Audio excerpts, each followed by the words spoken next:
on Jerusalem Dateline in conversation with Bureau Chief Chris Mitchell and CDN President Gordon Robertson on the fast-changing Middle East and what could lie ahead. All this and more coming up on this edition of Jerusalem Dateline. Tonight, a 15-month crisis coming to an end. Details of a ceasefire between Israel and Hamas.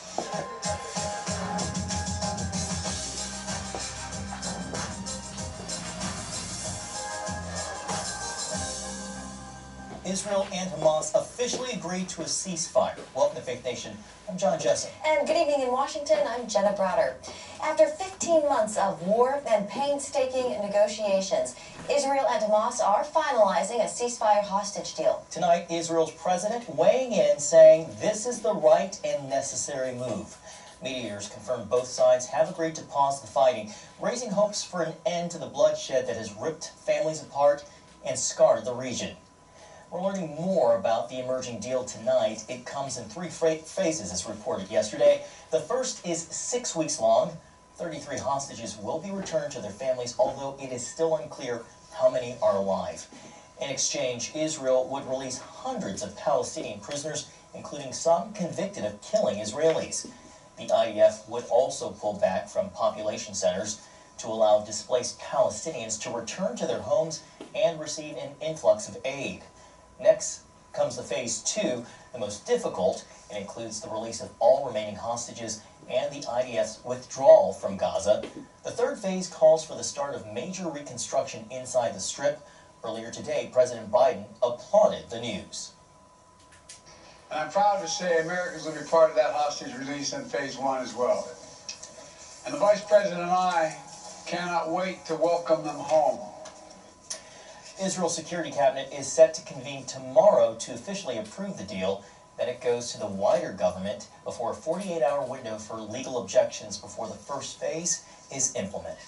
For more, let's bring in Jonathan Enriquez, a former IDF spokesman and senior fellow at the Foundation for Defense of Democracies. Jonathan, welcome.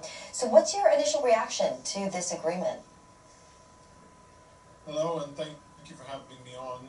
I am happy for some of the families, some of the Israeli families who, after more than 470 days of hell on earth, maybe they will see their loved ones.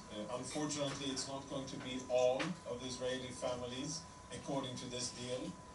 According to the deal, many of the men, the soldiers and non-soldiers, are not on the list of coming back, and that is going to be excruciating for those families. The positive side is that some hostages will come home, hopefully. We still don't know who's alive and who isn't. And unfortunately, there are a lot of negatives. Strategically speaking, this isn't a good deal because Hamas remains in power. And both for those who care about Israel and for those who care about Palestinians, that is not a good thing, because Hamas in power means more war, more terror, more instability, more suffering in Gaza, and it means that we're kicking the can down the road and we're not really solving the problem. Solving the problem means defeating Hamas, means Hamas not having a stake in the future of the Gaza Strip, and that is not what this deal brings. So the way I choose to see the situation is that it is a milestone. I will be very happy to see brothers and sisters come back home to their families. But this isn't the end of the story. This is not peace in the Middle East. This is a milestone, and I hope that in the near future, Israel will be able to achieve full and clear victory over Hamas and not just a ceasefire. Jonathan, according to an Israeli daily newspaper poll, 88% of Israelis favored a prisoner exchange. How much do you think political headwinds factored into Prime Minister Netanyahu's agreeing to this deal? I think, those numbers have been very steady, and the Israeli public, out of obvious, emotional reasons, emotional and moral reasons, myself included, have been supporting such a deal, and that hasn't really fluctuated. What I think has fluctuated and changed, the big change, is that President Trump made it clear, incoming President Trump made it clear that he wants a deal done. And the black box or the X factor that we're not really sure what kind of effect incoming President Trump had, I think he's on two countries, on Qatar and on Egypt, because, you know, Israel approved this deal, which was basically presented by the Biden administration with minor detail changes already in May, and Israel hasn't moved from that approval. We wanted to bring back our people for a long time, and now Hamas reportedly is agreeing, and what I don't know, you know, what really happened is what kind of pressure did Trump's team apply on Qatar and on Egypt to make Hamas agree to this deal, because the deal hasn't changed significantly, and neither, unfortunately, has the situation on the battlefield. So we will, I think, learn that in the coming days, what happened behind the scenes, and I think that this deal is much thanks to American diplomacy of the previous administration and the incoming one. Both administrations saying they're speaking with one voice. Jonathan Conricus with FDD. Thank you so much for your time, Jonathan. Thank you.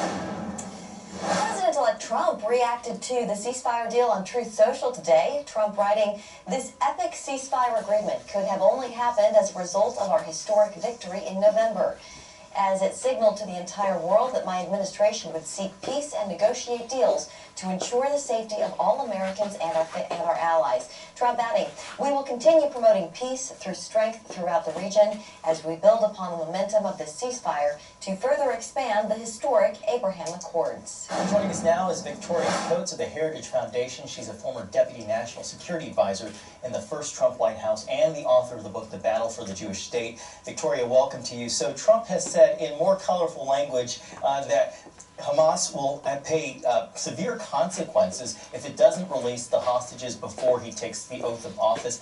How much do you think that threat potentially influenced the negotiations, along with just the change of leadership? Oh, I think it was decisive. I was in Israel when President-elect Trump made his original statement in early December, and it was like a breath of fresh air. I think all Israelis who, you know, as that polling that Jonathan was just discussing, you know, this has been a national crisis, a trauma for everyone in Israel to know that so many of their brothers and sisters have been held under these cruel circumstances, and to finally have an American leader come out unambiguously and put the onus for this on Hamas, on the people who took the hostages. So let them go, not bring them home. And I think that's when the situation really started to move, and as we've gotten now within days of President Trump's second inauguration, I think, you know, that has motivated Hamas to, yes, make some concessions. I agree, I have some skepticism about phases 2 and 3 of this deal, but certainly getting them home and having this happen on Sunday would just be a great thing for Israel and for the United States. Victoria, Trump has talked a lot about expanding the Abraham Accords. What do you think that looks like this time around, and what other countries could we see brought into the fold? Well, potentially this deal could have a lot to do with that, because a number of countries that are interested, the big one that everyone's talking about is Saudi Arabia. That would be fantastic, of course, but when that deal happens, there are others who could consider an Abraham Accords style deal, but getting some resolution to Gaza would make that a whole lot easier. And even if, as Hamas is likely to do, they violate the ceasefire agreement, Israel can at least say, look, we tried, we offered them something, we gave them a path.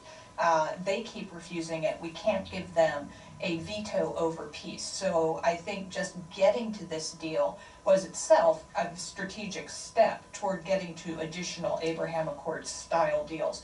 And with a president like Donald Trump, in whom both our Arab partners and allies and our Israeli allies feel, you know, a great deal of confidence, I think those deals could come pretty quickly. Just a few seconds left. Another big regional player, Victoria, as you all know, is Iran. How do you think Trump is going to handle relations with Iran moving forward if he returns to his maximum pressure campaign? How might that affect regional stability? In just a few seconds. Well, I think it would be welcomed by the region. I think he'll take a very strong line on Iran. I think he'll take a very hard look at what they've been doing with their nuclear program, and they clearly are deeply concerned about his return, and from my perspective, that's a good thing. Well, our CBN Middle East Bureau Chief, Chris Mitchell, is in the United States, and he's with us right now on set. So, Chris, I've got to piggyback on what our Secretary of State just said. he said it's understandable to criticize Israel in the conduct of the war. I'm listening to that and I'm going, you've got to be kidding me. Yeah. What in the world is he talking about? Well, what Israel has done in the prosecution of the war, according to John Spencer, military historian, Israel has done more than any other military in modern history to protect civilian lives. And also talking about this finding about humanitarian aid, they have provided hundreds of thousands of tons of food, medical supplies into Gaza that actually has been used by Hamas to fight their war by selling it on the black market, getting food, and using it as a leverage against their own people, the Palestinian people. I assume Blinken understands that the same critique could be made against U.S. soldiers in how they went to war with Iraq or went to war with Afghanistan. That the same things happen in a battle zone. Yeah, exactly. Yeah, and that was the point that Israel's been making since the beginning of the war. You know, they lament all the Palestinian casualties, but they're doing everything they can. They tell Palestinians to get out of harm's way. They tell them where they're going to attack, get to a humanitarian zone and get out. So this telegraphs to Hamas exactly what Israel's going to do. And so this actually puts not only Palestinian lives at risk, but also Israeli soldiers. And that's something that I've heard from Israelis, that they're just concerned. What the U.S. has been doing, pressuring Israel, is putting their own soldiers at risk and throughout the prosecution of the war. Well, let's also talk about, you know, when there's, to use Blinken's term, when there's daylight between Israel and the United States, where it appears publicly that there's some disagreement with them as to what to do, that actually emboldens Hamas and stops any kind of negotiation and release of hostages. And they say, well, okay, if we just hold on and continue this, we can isolate Israel. Well, that's exactly part of Hamas's strategy. And much of the public daylight has come from the U.S. side. That's how many people in Israel perceive it, that the Biden administration has really been putting pressure on Israel. They've actually started to undermine or started to undermine the Biden administration. You saw that Senate Majority Leader at one time, with the White House permission, asked for a change of leadership. So the public daylight had been coming from the Biden administration in many ways and fit into Sinwar, the leader of Hamas's strategy. It was actually discovered in some of their documents that they wanted to divide not only the Israeli public, and they used the hostages to do that, but also between Israel and the United States. And Israel in the world, and Europe, and UN, and I mean, the list goes on. It's all part of the grander strategy. They were hoping Hezbollah would come in force. They were hoping Syria would come in. They were hoping Iran would come in. And they were trying to ignite the entire Middle East. Let's talk about an obscure thing. It's called 620I. What exactly is that, and how? I mean, I hear loud and clear Carolyn Glick in that piece, but others are saying, Israel, watch out. There's about to be a Biden surprise, somewhat similar to what Obama did in his last month in office. Yeah, that was Resolution 2334, which actually said that all Israeli quote-unquote settlements were illegal, and that would include the Jewish Quarter, the Temple Mount, the Western Wall. So this finding is that if anybody is found keeping humanitarian aid away, the U.S. can limit military aid to that country, and that would be Israel. So the finding would actually be brought reportedly before the UN Security Council. The U.S. may abstain, just like they did in 2016, which would open the door for criticism, demonization of Israel, and from the International Criminal Court to the International Court of Justice. And one of the keys, Gordon, I think, is whether or not it would be under Article 6 or 7 under the UN Charter. Article 6 is that, the anti-resolution would go against Israel. However, Article 7 carries the weight of actually force and sanctions. So that would be critical in case this ever does get to the UN Security Council. Well, it seems to be a duality in U.S. foreign policy. On the one hand, let's take 620I and try to demonize Israel, saying you're withholding humanitarian aid from Gaza. and so therefore we're now going to withhold aid from you. At the same time, he just said $8 billion in weapons going to Israel. So the U.S. is not going to act on the finding at all. Yeah. It's not going to change anything in our behavior to Israel. I've got to ask the larger question: why in the world would you want to put Israel at a disadvantage at the UN? Yeah, it's a question I think a lot of people have asked. Why has the Biden administration been against Israel? I think they've had a sort of a schizophrenic policy towards Israel since October 7th. Well, on the one hand, they want to support Israel publicly. On the other hand, there's a limited arms embargo. There's statements that Israel is not prosecuting the war and not providing humanitarian aid. And if you look at the way that Israel has provided humanitarian aid, they've provided hundreds of thousands of tons of food into the Palestinian people, really against their own, which actually many people believe, and military experts say, that actually lengthened the war, that actually put Israeli lives more at risk, and the Palestinian lives, and lengthened what has been Israel's longest war in its history. It's also against U.S. interests because U.S. citizens are hostages. That's right. That's right. And so, I'm puzzled. Why in the world would you do this? It literally makes no sense. You're not even representing your own country anymore. Yeah, I remember a few weeks ago, Gordon, you asked actually us in the Jerusalem Bureau to have the names and the faces of all the 8 Israeli-American hostages. And I think throughout the prosecution of this war, the fact that there are Americans there almost 460 days now in captivity, it's kind of been lost, I think, on the American public. I think that's a reflection on the Biden administration not making it clear that there are Americans involved, Americans and hostages, maybe in some tunnel in Gaza right now. So that seems to be part of this lack, I think, of resolve to make sure that Americans would be safe. I would expect, based on what President-elect Trump has done in 2016 to 2020, they're going to be a focus in this new administration of those Americans. I've got to say, isn't it also an indictment of American media? You know, I remember the Iranian hostage, and so the Iranian government took our embassy personnel, held them hostage. And a whole nightly news program came out. It began that way. So there was a steady drumbeat. And then during the Bush administration, every single broadcast, every news broadcast started or ended with how many American soldiers had died in the war in Iraq. And that was the lead up to the 2008 election. If there had been anybody other than Biden in office, would the American media have changed the narrative on the hostages held by Hamas? Yeah, you would think so.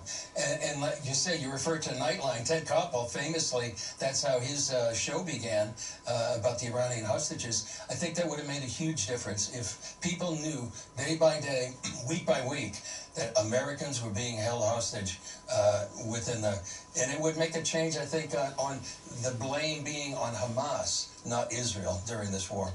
I don't want to get too political with it because Carter was a Democrat and so Bush was a Republican, and it just seems the narrative has changed. But let's look at administration policy. Carter, after he left office, seemed to be increasingly against Israel. Very much so. Clinton, I have to give him credit. He was very pro-Israel, and when he proposed to Arafat a Palestinian state and that was rejected, he's been very consistent in the past 2 years to say, look at what they rejected, and that should open your eyes as to what their ultimate goals are. They had it all. They could have had a Palestinian state. They could have had East Jerusalem. They could have had all of that, and they turned it down. But then you get Obama, and now you have Biden, and it seems to be a very anti-Israel, and even setups at the UN in order to demonize the state of Israel. I've got to ask, why? Why would you do that to an ally? It seems like there's an element, and I think there's, as we talked about, a schizophrenic policies, perhaps from the White House or the State Department. Reportedly, there are people that are opposing this potential UN resolution. It seems to be probably an element, perhaps, of anti-Semitism, an anti-Israel focus, that they want to somehow, maybe at the very last minute, give it to Israel and make it harder for the Trump administration coming in and to demonize Israel in the light of the World Forum. What's Israel expecting Trump to do? Well, first of all, I think the big thing they'll be expecting is Iran. Right now, it seems like more than ever that Iran is weakened. And I remember for years, your father, Pat, used to ask me, is Israel going to do it? Are they going to attack? I think it's more likely now than ever before for a couple of reasons. First of all, Iran's anti-air defense system is down, and now Syria's air defenses have been destroyed by Israel. So the way forward militarily looks good. In terms of weakened Iran, Hamas has been defeated, Hezbollah, the Houthis are weakened as well, and it seems like internally they're really on the back foot, and it might be the time for the Trump administration at least to give the green light, if not actually help Israel go ahead and destroy Iran's nuclear facilities, and that could lead to a regime change because there's so much opposition within the country itself against the mullahs after 40 years plus of this tyranny. Are we on the verge of an historic victory? I mean, I see Hezbollah has been dismantled. Hamas is on its last legs. Syria has changed. I'm worried about the new government. I'm worried that they're radically oriented. They have said they want to conquer Israel and conquer Jerusalem. But if Iran, is this an incredibly, historic victory?